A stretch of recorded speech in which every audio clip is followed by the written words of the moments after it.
ఇక్కడ చూడండి sub fertility అంటే ఏంటి? నార్మల్గా 15 మిలియన్ అన్న ఉంటే ప్రెగ్నెన్సీ వస్తుంది. అందులో కనీసం 40% కదులుతూ ఉంటే ప్రెగ్నెన్సీ వస్తుంది. ఉన్న వాటిలో 4% నార్మల్ షేప్ ఉంటే ప్రెగ్నెన్సీ వస్తుంది. ఇవి WHO క్రైటీరియా. జనరల్గా అంతకంటే ఎక్కువ ఉంటాయండి. 60 మిలియన్ దాటి ఉండాలి, 60% కదలాలి, 60% నార్మల్గా ఉండాలి. దాన్ని రూల్ ఆఫ్ 60 అంటారు. అంత ఉంటే నార్మల్, అసలు ఏ టెస్ట్ లేకుండా ఇంట్లో ప్రెగ్నెన్సీ వస్తూనే ఉంటుంది. ఓకే, అంటే నార్మల్గా అయితే ప్రెగ్నెన్సీ కలగడానికి మినిమం స్పోమ్ కౌంట్ ఎంత ఉండాలంటారు? మినిమం అంటే ఒక 15 మిలియన్ పర్ మిల్లీలీటర్. ఓకే, ఒక 3 ml వచ్చింది అనుకోండి, అంటే 15 × 3 = 45 మిలియన్ అన్న ఉండాలి. అందులో కనీసం సగమైన కదలాలి, అంటే 45 మిలియన్లో 20 మిలియన్ అన్న కదలాలి. ఎన్ని నార్మల్గా ఉండాలి? 4%. అంటే ఒక 4% చాలా తక్కువ అమ్మ. అంటే 96% పనికిరాని కణాలే వస్తున్నాయి.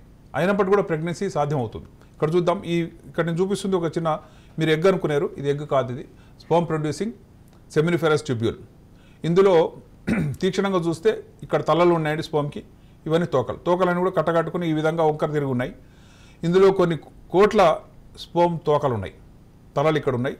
తల మెచ్యూర్ అవుతున్నంత కాలం ఇలా ఫిక్స్ అయి ఉంటుంది. ఎప్పుడైతే అది మెచ్యూర్ అయిపోయిందో తల వదిలేస్తుందండి. వదిలేసిన తర్వాత లోపల జారి బయటకు వచ్చేస్తుంది. బయటకు వచ్చే నాళం ఇది. అంటే ఇన్ని కోట్లు తయారవుతూ మెచ్యూర్ అయిన వదులుతూ బయటకు వస్తున్నాయి. సో ఇలాంటివి కొన్ని 250 యూనిట్స్లో జరుగుతుంది ఈ పని.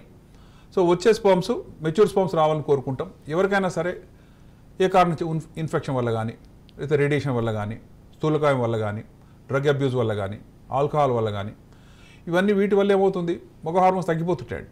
ఎవరికైతే నడుము సైజు 40 ఇంచులు దాటిందో, ప్రతి ఒక్కరిని చెప్తా అండి, బెల్ట్ సైజు మీరు చెక్ చేసుకోండి అప్పుడప్పుడు, కనీసం వారంకి ఒకసారి. ఎందుకంటే బెల్ట్ సైజ్ పెరిగిందంటే బాడీ వెయిట్ పెరిగినట్టే.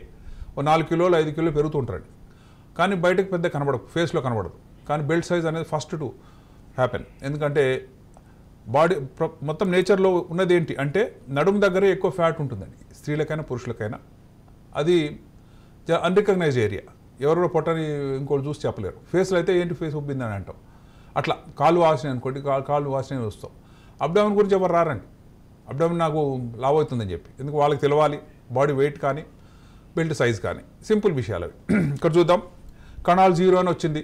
ఇక పురుషుడు మమ్మల్ని వదిలేస్తారండి, మేము చెప్పామనుకోండి 0, నన్ను వదిలేసి ఇంకో హాస్పిటల్కి వెళ్తారు. వాళ్ళు అదే చెప్పిన ఇంకో అట్లా 5-6 చోట్ల చేస్తారండి. చేసి 0 అందరు 0 చెప్తున్నారు, వీళ్ళందరూ తప్పు చెప్తున్నారా, లేకపోతే నాకేమన్నా మభ్యపెడుతున్నారా అనే డౌట్స్ వస్తుంటాయి. ఎందుకంటే వీర్యం వచ్చిన వాడికి కణాలు లేకపోవడం అనేది ఒక డిజాస్టర్, నమ్మశక్యం కానటువంటి విషయం. అది ఈగోని హర్ట్ చేస్తుందండి. అదేంటి మీరు ఎట్లా అన్నారు, నేను బాడీ బిల్డర్ను కూడా, నేను 10 కిలోల పరిగెత్తగలను, ఇవి చెప్తుంటారు. వాటికి దీనికి సంబంధం లేదని. కణాల ఉత్పత్తి ఈజ్ డిఫరెంట్, బాడీ బిల్డ్ వేరులా ఉంటుంది. అతని వైవాహిక జీవితం బాగుండొచ్చు, కానీ కణాల ఉత్పత్తి అనేది హయ్యెస్ట్ ఫంక్షన్.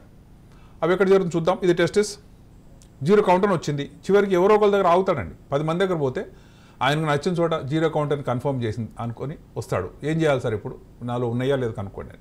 అప్పుడు టెస్టిస్ యొక్క చిన్న ముక్క తీసుకుంటామండి. అన్నం ఉడికిందా లేదా ఎలా తెలుస్తుంది? 2 మెతుకులు తీసి చూస్తారు లేడీస్. అలాగే టెస్టిస్ని కూడా చిన్న మెతుకులు, 2 మెతుకులు అంటే చిన్న ముక్క తీసుకుంటాం. ఆల్మోస్ట్ ఒక 1 గ్రామ్ కూడా ఉండదు. టెస్టిస్ ఒక 22 గ్రాములు ఉంటుందండి. అందులో చిన్న కొంచెం తీసుకున్న ఏం కాదు. తీసుకున్న తర్వాత దీన్ని పరీక్ష చేస్తాం మైక్రోస్కోప్లో.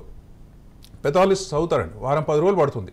కణాల ఉత్పత్తి ఉందా లేదా, ఉంటే ఈ 16 దశల్లో ఏ దశలో ఆగింది, అసలు మెచ్యూర్ స్పర్మ్స్ ఉన్నాయా లేదా, తల్లి కణాలు ఉన్నాయా లేదా, అన్నీ కూలంకషంగా విశ్లేషిస్తే వచ్చే రిపోర్ట్ 10 రోజులకు వస్తుంది. ఆ రిపోర్ట్లో నార్మల్గా వస్తే సంతోషం, ఎందుకంటే కణాల ఉత్పత్తి ఇక్కడ ఉంది. మరి బయటకు ఎందుకు రాలేదు, బయట 0 ఎందుకు ఉంది అనే క్వశ్చన్ నెక్స్ట్ స్టార్ట్ అవుతుందండి. దానికి ఈ నాళం గుండా వచ్చేటప్పుడు ఎక్కడైనా బ్లాక్స్ ఉండొచ్చు.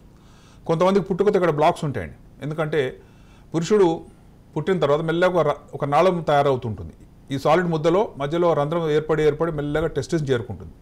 ఆ రంధ్రం ఏర్పడలో ఎక్కడ మిస్టేక్ అయిందనుకోండి, అక్కడ సాలిడ్ ముద్దగా ఉంటుంది. ఆ ముద్ద వచ్చి కణాలు ఎన్ని కోట్లు ఉన్నా సరే బయటకు వచ్చి ఇక్కడ వచ్చి ఆగిపోతాయి. సో అలాంటి బ్లాక్స్ ఎక్కడైనా మేము చెక్ చేసుకుంటాం. ఆ చెక్ చేసి దాన్ని సరి చేయటమే మైక్రో సర్జరీ. నేను క్లీవ్లాండ్ క్లినిక్ అని అమెరికాలో ఉందండి, అక్కడ నేను ట్రైనింగ్ చేశాను. మైక్రో సర్జరీ అంటే మైక్రోస్కోప్లో చూస్తూ చేసే ఆపరేషన్. మామూలుగా మనం అన్ని ఆపరేషన్ కంటి చూపుతో చేస్తున్నాం, లేకపోతే ఒక కళ్ళద్దాలు పెట్టుకుని చేస్తున్నాం. కానీ ఇది మైక్రోస్కోప్.